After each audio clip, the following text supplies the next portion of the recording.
নমস্কার, সায়নিজ ব্লগে আপনাদের সকলকে স্বাগত। জায়গাটা কি চিনতে পারছেন? নাচেনারি কথা আগে কোনোদিন আপনাদের এখানে আনিনি। এটা আমাদের বাগান বাড়ি। আর এই যে ঘরটা, এটা হচ্ছে আমাদের ভোগ রান্না করার ঘর।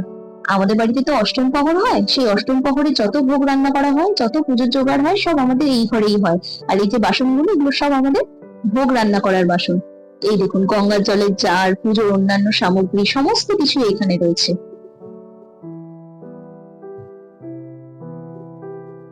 আর দেখুন, এখানে রয়েছে ধুনো দেওয়ার জন্য নারকেল ছোবড়া, একটা ধুনুচিও আছে, আর রয়েছে ভগবানের কিছু ফটো।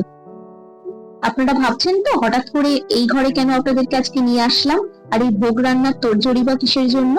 আসলে কালকে তো জন্মাষ্টমী, তাই আগের দিনকে মা আর ঠাম্মি মিলে নারকেল নাড়ু, তালের বড়া আর তিলের পিঠে বা মালপোয়া, যে যাই বলুন না কেন, সেটা করে রাখছে। কারণ এগুলো করতে তো একটু সময় সাপেক্ষ লাগে, একটু সময় সাপেক্ষ ব্যাপার এগুলো করাটা। কালকে তো অত সময় পাওয়া যাবে না, যদি আগের দিন করে রাখা হয় তাহলে কালকে অনেকটা সুবিধে হয়। আর কালকে আমি লুচি, সুজি, 5 রকম ভাজা, সিমুই এগুলো রান্না করব। আজকে মা আর ঠাম্মি এগুলো করে রাখছি। দেখুন, কথা বলতে বলতে ঠাম্মির একটা মালপোয়া ভাজাও হয়ে গেল, এবার সেটা তুলে রাখবে। আর এইদিকে মা নারকেল নাড়ুর জন্য ছাই মারছে। আমরা চিনির নারকেল নাড়ুই করি, অনেকে গুড়ের করে, কিন্তু আমরা চিনিরটাই করি।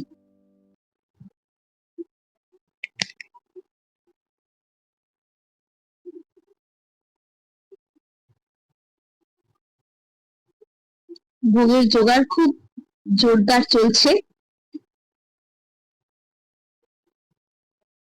দুজনেই সমান তালে করে যাচ্ছে কাজ। আর এই দেখুন, এই তালটা না, একজন গোপালকে সেবা দেওয়ার জন্য আমাদের বাড়িতে দিয়ে গেছে জন্মাষ্টমী উপলক্ষে। এটা দিয়েই আজকে তালের বড়া হবে। আর এই দিকটা আপনাদের একটু ঘুরিয়ে দেখাই। এই বাগান বাড়ি লাগোয়াই আমাদের পুকুর আছে।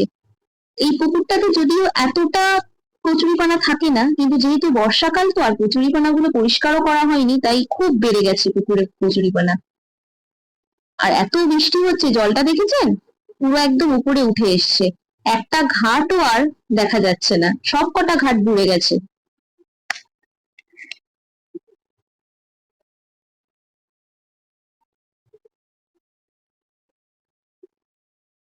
চলুন, এইটা জন্মাষ্টমীর দিন আপনাদের সাথে শেয়ার করি। আমি আজকে ভোগ রান্না করতে এসেছি, কালকে ঠাম্মি আর মা করে গেছে, আজকে আমি ভোগ রান্না করতে এসেছি। সবার প্রথমে দুধটা একটু জাল দিয়ে নেব, কারণ সিমুই এবং ক্ষীর, তারপর সুজি এগুলো করতে তো দুধ লাগবে, তাই দুধটা সবার আগে জাল দিয়ে নিই।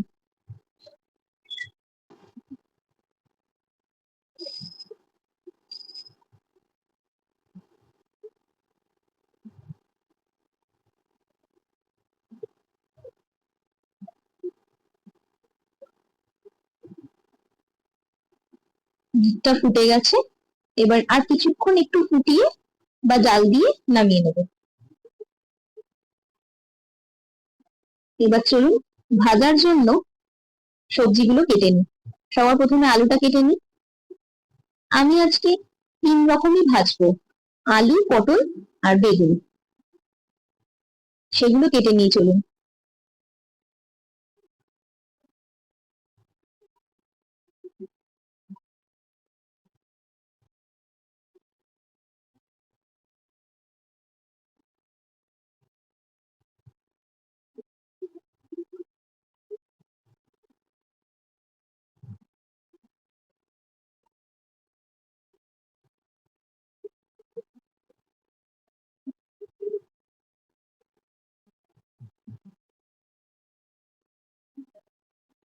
দেখুন, সব কাটা হয়ে গেছে, এবার রান্নাটা করব।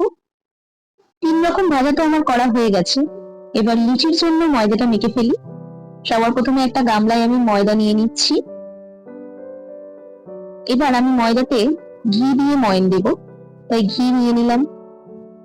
আর যেহেতু ভগবানের ভোগ, এমনি নুন তো ব্যবহার করা যাবে না, তাই সন্দক লবণ দিচ্ছি। এবার ভালো করে মিশিয়ে নেব সবকিছু। এবার অল্প অল্প জল দিয়ে ময়দাটা মেখে নেব।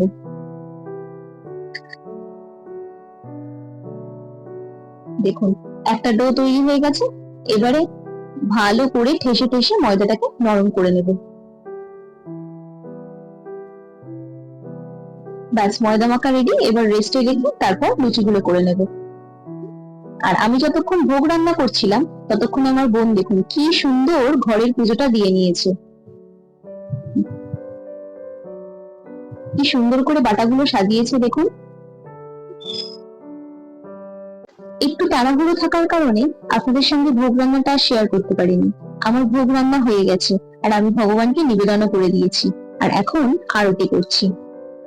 ভোগের মধ্যে আছে লুচি, 3 রকম ভাজা, সুজি, মালপোয়া, তালের বড়া, নারকেল নাড়ু, 5 রকম মিষ্টি, খই, মুরকি, সিমুই, ক্ষীর, রসমালাই, সমস্ত কিছু দিয়ে মন ভরে ভগবানকে পুজো করেছি।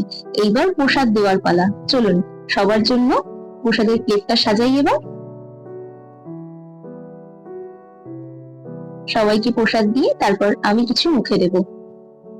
তো আমার ভিডিও আজকে এইটুকুই। আপনাদের ভালো লাগলে সাবস্ক্রাইব করে দেবেন, লাইক করে দেবেন। রাধে রাধে।